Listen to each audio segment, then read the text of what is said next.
Let's look at when a zero crediting is a hero, a current event when the market dropped and there was no downside risk for a fixed indexed annuity. In early 2020, the world changed as a result of the COVID-19 pandemic, which hit our country and the world as a whole. COVID-19 created unprecedented challenges and, yes, affected the financial market greatly. On February 19th, the S&P peaked at 3386, and in just 33 short days, it dropped nearly 40% down to 2237. To demonstrate the impact of a 40% loss, let's look at some simple numbers. If you had $1,000 in the market and lost 40%, you would now have $600. What would it take to get back to where you started? Most would think just 40%. However, $600 times 40% equals $240. That only gets you back to $840. So, you would need more than 40%. It's actually 66.6% just to get back to where you started. What if you had something in place that would keep your money from dropping into these negative numbers? Even a 0% loss would be better than a 40% loss.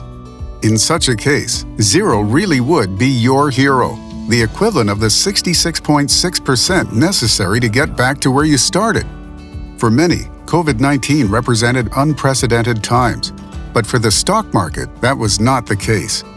To see another example, we only have to look at the subprime mortgage and credit crisis of 2007. On October 9th of that year, the S&P peaked at 1565, and over the next 517 days, it dropped nearly 57%, down to 677. Ouch! Do you know people who were impacted by this slump in the market? If only zero could have been their hero.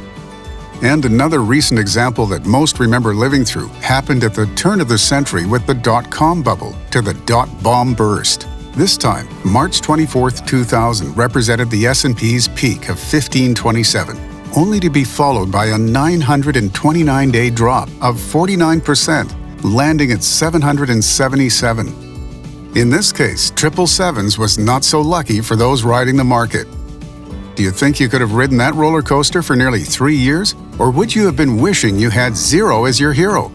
These are just 3 recent examples of peaks and troughs in the market. You don't have to look too hard to see many more on the road behind us, and it doesn't take a crystal ball to realize there will be more to come. The only question is, will you ride the market down with all the others, or will you allow zero to be your hero? Were you or someone you know affected by one of these downturns in the market financially?